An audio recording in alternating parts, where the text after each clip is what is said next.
Hola, mi nombre es Ana Cristina Olvera y desde todas las latitudes de la región les doy la bienvenida a nuestro punto de encuentro en el arte y el conocimiento, el Noticiero Científico y Cultural Iberoamericano, NSC, el espacio informativo de la Asociación de las Televisiones Educativas y Culturales Iberoamericanas, ATEI. Acompáñenme en este recorrido de 30 minutos a descubrir lo que se produce, se investiga y se crea cerca de ti. Ha pasado ya un año desde el primer brote del coronavirus causante de la COVID-19. Estados Unidos es el país más afectado en el mundo por esta pandemia y las campañas de vacunación han iniciado alrededor del mundo con la esperanza de controlar a este virus que ha cobrado más de 2 millones de vidas. Veamos cómo vive ahora el epicentro de esta enfermedad en China. El mercado de Wuhan, considerado el primer gran foco de la epidemia de nuevo coronavirus, sigue cerrado un año después de la primera muerte conocida causada por el virus. Pero nada más recuerda el aniversario en esta ciudad del centro de China, la primera en ser puesta en cuarentena el 23 de enero de 2020. Aquí, al igual que en el resto del país, la pandemia quedó controlada a los pocos meses y el balance oficial de 4.600 fallecidos no varió desde mediados de mayo. Cuando el gobierno reportó la epidemia, en ese momento la gente de Wuhan no prestó demasiada atención porque era la primera vez que surgía. Es importante recordar el aniversario porque eso puede hacer recordar a la gente de Wuhan y a todos los chinos ser conscientes de la epidemia.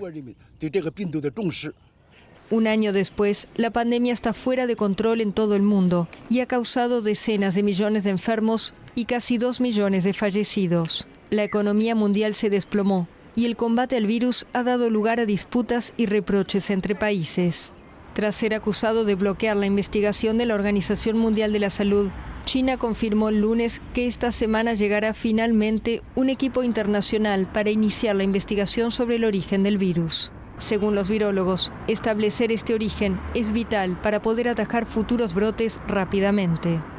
El valor de conocer la fuente es que si hubiéramos podido mirar ese punto y decir provino de algunos animales de granja, podríamos haberlo controlado. Se podría haber sacrificado a esos animales, puesto en cuarentena a todos los asociados con esa granja, con el mercado, y podrías haberlo controlado y tal vez no habría salido de China. China fue elogiada por haber informado rápidamente sobre el virus y por divulgar su secuencia genética, a diferencia de su comportamiento durante el brote de SARS de 2002 y 2003, que al principio ocultó. Pero no en todo fue transparente. En un primer momento las autoridades de Wuhan intentaron tapar el brote y después malgastaron semanas negando la transmisión entre humanos. Además, China facilitó con cuentagotas la información sobre las muestras animales o ambientales recabadas en el mercado. Denunciantes y periodistas ciudadanos que compartieron detalles por Internet de lo que sucedió en las terroríficas primeras semanas del virus han sido amordazados o encarcelados. Según este epidemiólogo de la Universidad de Georgetown, tal vez Pekín quiera esconder olvidos o fallos en la regulación o la investigación para evitar bochornos a nivel interno. Creo que ocurrió de forma natural desde algún animal sin la intervención humana ni modificación o ingeniería. Ocurrió naturalmente, pero tuvo que haber sido muchos meses antes y tal vez un año, tal vez más de un año antes. En cualquier caso, el rastro se ha perdido y las pistas que han ido apareciendo solo han servido para crear más confusión. Durante muchos años se creyó que los neandertales eran una especie de homínido que poco o nada tenía que ver con el ser humano actual. Históricamente, considerados como criaturas estúpidas y salvajes, los nuevos estudios y descubrimientos realizados en la última década han hecho caer la mayoría de los mitos y creencias que se tenían sobre esta especie. La targhetta col nome del primo visitatore all'esterno non c'è, ma le prove sono vergate sulle pareti interne. La Pasiega è una delle grotte iberiche, per ora una mezza dozzina, che stanno rivoluzionando le nostre idee sulla nascita dell'arte, se ammettiamo che sia arte e tracciar segni con intento simbolico. Qui l'analisi dell'uranio torio sulle concrezioni di calcite rivela la firma del Neanderthal sotto alcune figure che il carbonio 14 aveva in precedenza attribuito al Sapiens. L'acqua che ha ricoperto la parete e anche la pittura ha creato una crosta. Noi possiamo datare il momento in cui si è formata e adesso abbiamo accertato che ha più di 40.000 anni. In attesa di conferme alle nuove cronologie che datano questi disegni ad almeno 60.000 anni, quando il Neanderthal era l'unico uomo europeo, il buio della Pasiega fa luce su un'epoca più recente del Paleolitico superiore, caratterizzata da clima glaciale, abbondanza di prede da ritrarre e cacciare e da un'esplosione creativa sia nelle industrie litiche, gli strumenti in pietra sempre più perfezionati, sia nell'arte rupestre. La maggior parte delle opere parietali presenti, circa 1 migliaio, si concentra tra 25.000 e 20.000 anni fa e rappresenta un catalogo completo dei periodi tecnico-stilistici detti gravettiano e solutreano. Pur non abitando gli antri, ma al massimo i loro atri, le antiche comunità vi dedicavano tempo ed energie. Alla Pasiega le prime vere immagini, dipinte 25.000 anni fa, sono state oggetto di continue integrazioni per i successivi 15.000. Le creature e animali sembrano nascere da queste cavità e possedere una valenza totemica, proteggono i clan attraverso la mediazione dell'artista sciamano, ma segni come questi ci lasciano interdetti. Potrebbero anche essere uccelli, ma in realtà davvero non riusciamo a dire che cosa rappresentino.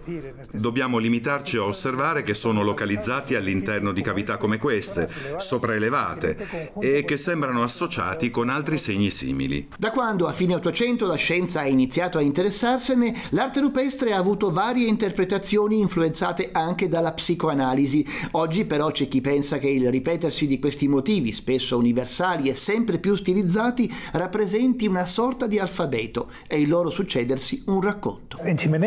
Nella grotta di Chimeneas, qui vicino, la prima cosa che incontri quando entri sono i simboli. Qui invece vedi prima gli animali e poi i simboli.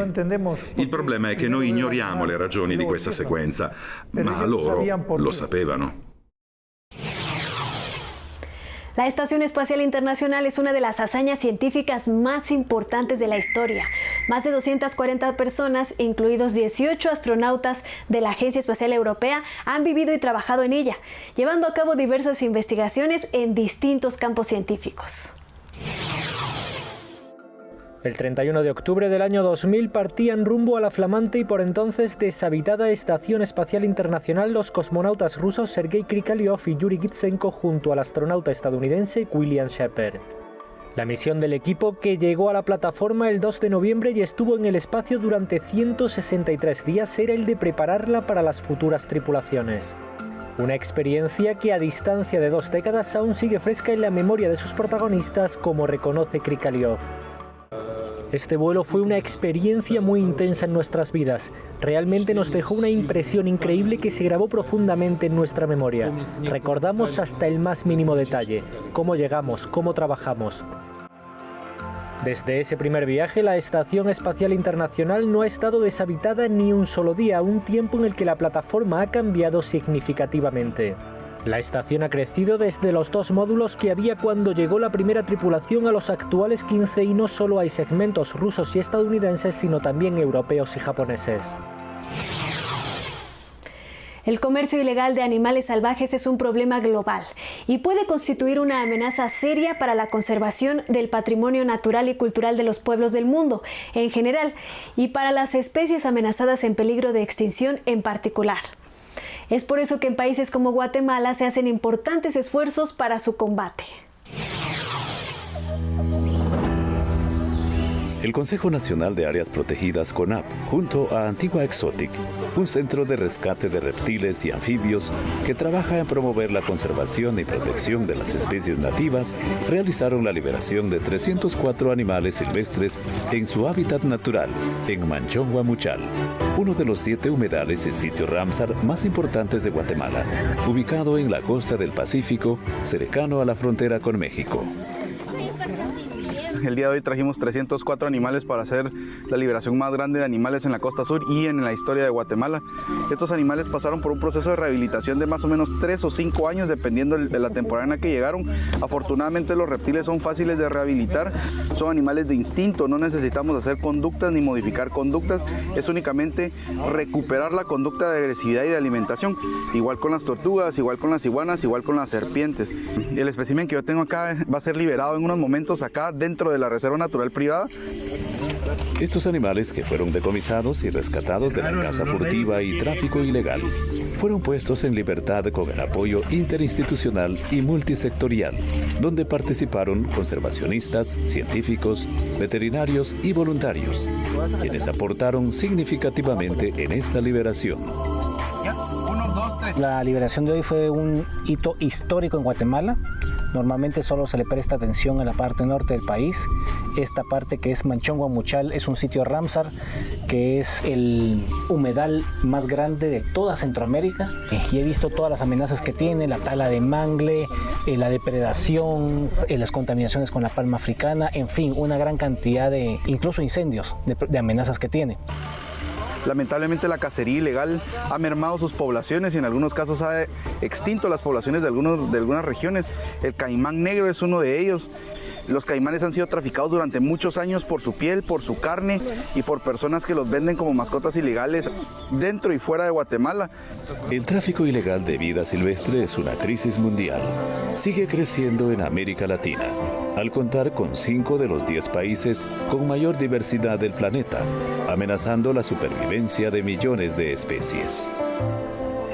Está posicionada entre la tercera y cuarta actividad ilícita más lucrativa. Mueve tanto dinero como el narcotráfico y la venta clandestina de armas.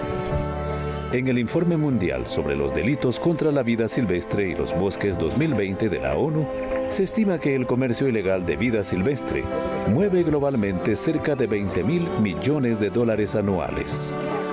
Estamos tratando de hacer conciencia con las personas para que no compren animales en los mercados. La fauna silvestre no es mascota. La fauna silvestre pertenece a los manglares, a los hábitats en donde correspondan: bosque nuboso, sotobosque, bosque espinoso. En cualquier zona de nuestro país, la costa sur merece recuperar el esplendor de sus especies y necesitamos recuperar a nuestra Guatemala para poderla heredar a futuras generaciones. Para el Noticiero Científico y Cultural Iberoamericano, informa Edgar Dávila. Estás viendo el Noticiero Científico y Cultural Iberoamericano. No te olvides de inscribirte a nuestras listas de distribución en WhatsApp y Telegram.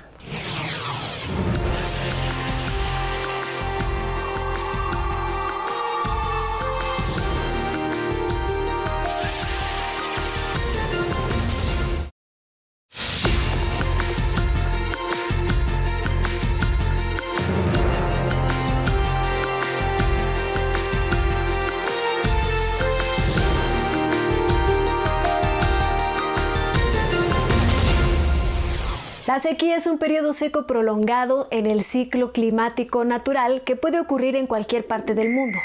Actualmente la escasez de agua afecta al 40% de la población mundial y según la FAO, hasta 700 millones de personas corren el riesgo de ser desplazadas como resultado de las sequías de aquí al 2030. Pero veamos lo que causó una en Argentina en la antigüedad. Investigadores recuperaron restos de centenares de caballos que perecieron durante una gran sequía que ocurrió en Buenos Aires hace casi 200 años. Este descubrimiento confirma un evento climático catastrófico descrito por Charles Darwin en su viaje al Río de la Plata en 1833. En su diario de viajes, Charles Darwin, él narró una gran seca que ocurrió en la región pampeana entre 1827 y 1832. Nosotros en estos días hemos dado con evidencia física de esa enorme sequía que mató a miles de animales en la provincia de Buenos Aires. Según narró Darwin, por la falta de agua durante la gran seca, murieron como mínimo 1 millón de animales solamente en la región pampeana. Este reciente hallazgo, que evidencia aquel suceso, se produjo en San Pedro, a 180 kilómetros de la ciudad de Buenos Aires. 3 empleados rurales que trabajan en el establecimiento La Paz, a unos 30 kilómetros de la ciudad de San Pedro, en la localidad de Doyle, observaron sobre una de las márgenes del río Recifes un gran acumulamiento de restos óseos.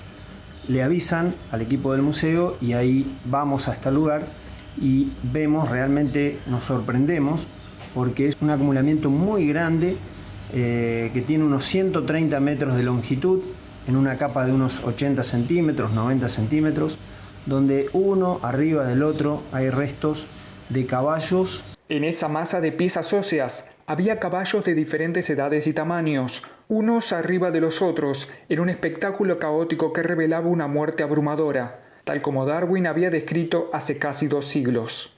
Reportaron para el Noticiero Científico y Cultural Iberoamericano, Antonio López Navarro y Emanuel Pujol. Según el Banco Mundial, entre 110 millones y 190 millones de personas, o sea, la quinta parte del total de habitantes en el mundo, experimentan discapacidad considerable. Las personas con discapacidad conforman uno de los grupos más marginados del mundo. Hoy en día la discapacidad se considera una cuestión de derechos humanos. Las personas están discapacitadas por la sociedad, no solamente por sus cuerpos.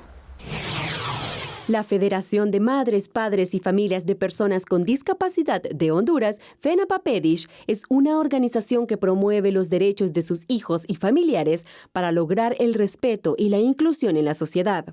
En los últimos 28 años, esta organización ha luchado para que las personas con discapacidad sean incluidas en todas las actividades de la vida diaria. La licenciada Elma Olivia Perdomo, presidenta de la FENAPAPEDISH, nos explica por qué las personas con discapacidad son excluidas de nuestra sociedad. Bueno, la discapacidad es la interacción de una persona con una deficiencia, ya sea visual, intelectual, auditiva, física y social.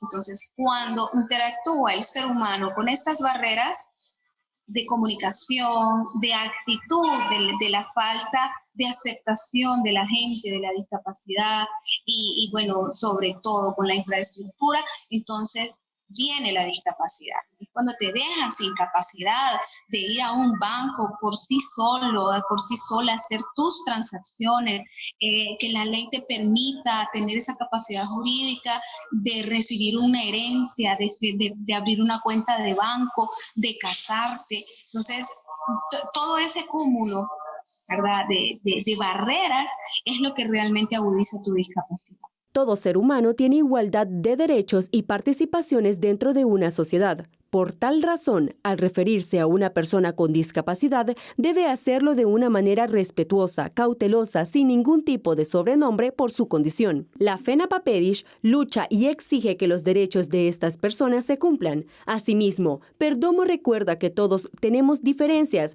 responsabilidades y derechos, por lo que nos da unas recomendaciones para ser parte de la inclusión social. Bueno, en primer lugar, pues aprender de discapacidad, conocer de la discapacidad,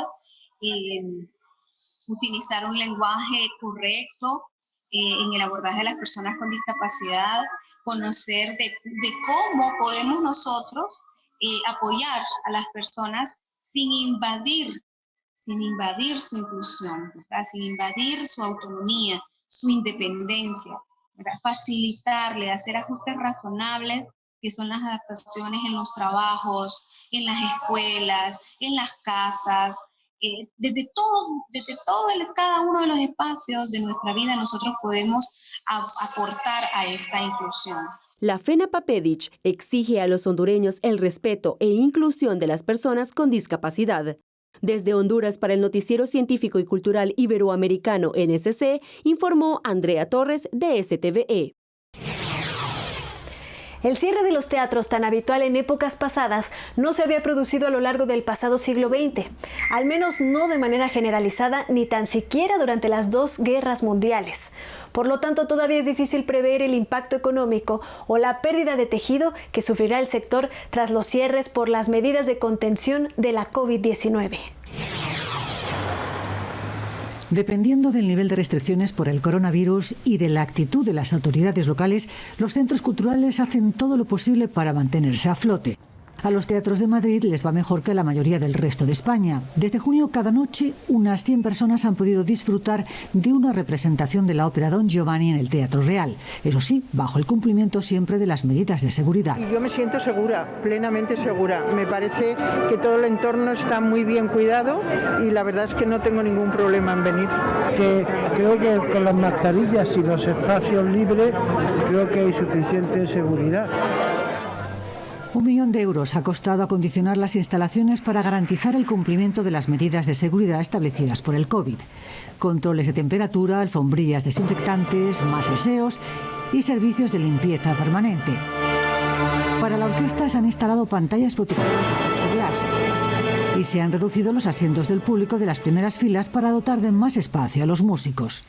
Nos sometemos a los test regularmente. Se espera además que seamos muy responsables, limitando al máximo nuestras relaciones sociales, las salidas nocturnas y tratar de hacer todo lo posible para estar seguros. En la capital francesa, en cambio, la situación es diferente. Los teatros, cines y salas de conciertos permanecen cerrados al público. El sector de las artes de París se siente injustamente abandonado. Me parece que en España, desde marzo, los cines y los teatros de ópera están abiertos. Aquí no se nos escucha, somos un pedazo de tierra frente a un muro de hierro. Dicen que evaluarán la situación junto con nuestra profesión, pero nadie viene a vernos ni nos preguntan. La Casa de la Cultura sigue siendo una casa cerrada al público, y no solo en Francia, sino en muchos lugares de Europa. La pregunta que muchos se hacen es si logrará sobrevivir para poder reabrir sus puertas. El presidente de Argentina, Alberto Fernández, decretó 3 días de duelo nacional a partir del fallecimiento del exfutbolista. En honor de Maradona, se han hecho más de 10 canciones que forman parte de la banda sonora de los argentinos, y grandes escritores le dedicaron letras. Pero los homenajes continúan para este astro del deporte mundial.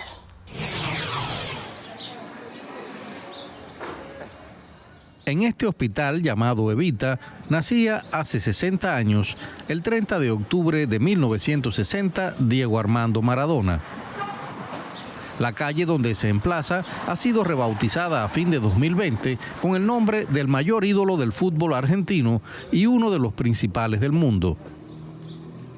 Así lo decidió el municipio bonaerense de Lanús, por el voto a favor de 14 de sus concejales contra 6 en contra. El jugador más grande de la historia del fútbol argentino y mundial, por lo menos para nosotros, merecía tener un reconocimiento en el lugar donde él había nacido. Hubo muchas expresiones contrarias a hacerle este homenaje por su vida personal. Y la verdad que yo también lo discutí.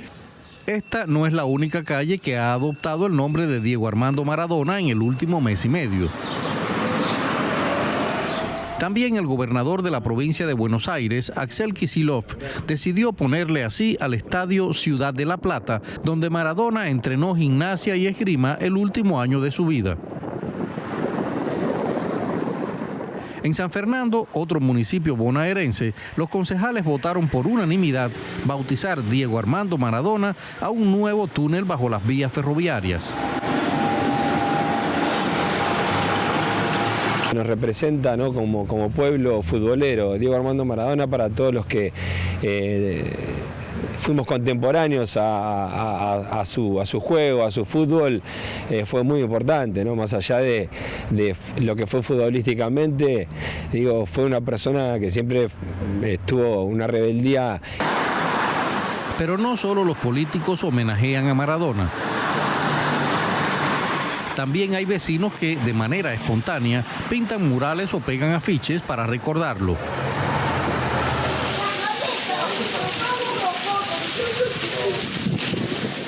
Los integrantes del colectivo Mosaico Nacional crearon el Comando Maradona y planean instalar cada mes un mosaico con su figura en las calles de Buenos Aires, pero también en otras ciudades argentinas, de Latinoamérica y hasta en Nápoles. Maradona representa el espíritu popular y dio obviamente al pueblo argentino distintas alegrías, la alegría máxima de haber conseguido un campeonato mundial y la reivindicación de derechos sociales y la defensa de grupos generalmente vulnerables. Maradona nunca olvidó sus orígenes.